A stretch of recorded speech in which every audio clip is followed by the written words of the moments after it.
বারবার আবেদন করেও মিলছে না বাংলার বাড়ির টাকা। পুরুলিয়ায় চাঞ্চল্যকর অভিযোগ বিজেপি পরিচালিত পঞ্চায়েতের বিরুদ্ধে, আর এই নিয়েই পঞ্চায়েত প্রধানের মুখে কুলুপ।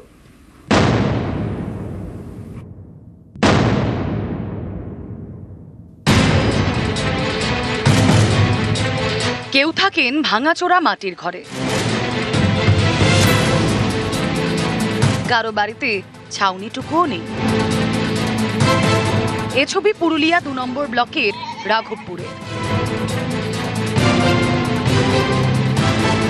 বাংলার বাড়ি প্রকল্প, এই প্রকল্পে পাকা বাড়ি তৈরির জন্য গরিবদের টাকা দেয় রাজ্য সরকার। সেই টাকায় অনেকে বাড়িও করেছে, কিন্তু রাঘবপুর গ্রাম পঞ্চায়েত এলাকায় অন্য ছবি। এই পঞ্চায়েত বিজেপি পরিচালিত। স্থানীয়দের দাবি, বাংলার বাড়ি প্রকল্পে ঘর পেতে একাধিকবার আবেদন করেছেন পঞ্চায়েতে। অভিযোগ, তারা নাকি কোনো কাজই করেনি, তাই কেউ বাড়ি তৈরির জন্য রাজ্য সরকারের টাকা পাচ্ছেন না।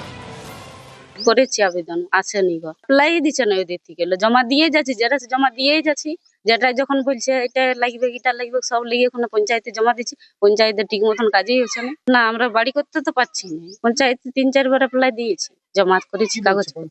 পঞ্চায়েতে এবার না দিলে কি করবে, কি বলবে, ওরা তো বলবে হবে হবে, এবার কবে যে হবে সেটাও জানো না।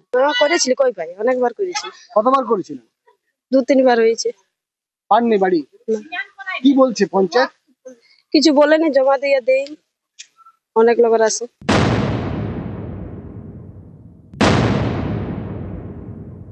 এরা পঞ্চায়েতটা গেরুয়া রঙে রাঙিয়ে দিয়েছে, কিন্তু মানুষের যে কাজ, সাধারণ মানুষের যে বাড়ির পাওয়ার যে কাজ, সেটাকে ইচ্ছাকৃতভাবে আটকে রেখেছে।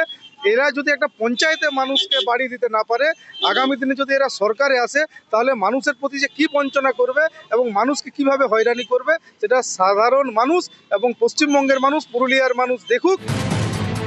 বিজেপি পঞ্চায়েতের বিরুদ্ধে চাঞ্চল্যকর অভিযোগ, অথচ প্রধানের মুখে কুলুপ। না, আপনি তো প্রধান, আপনি কি এরকম বলতে পারেন যে আপনি কথা বলবেন না কারোর সাথে?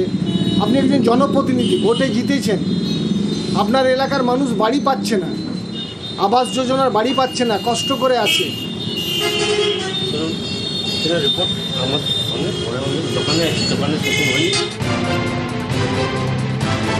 পুরুলিয়া থেকে ইন্দ্রজিৎ মণ্ডল, নিউজ 18 বাংলা।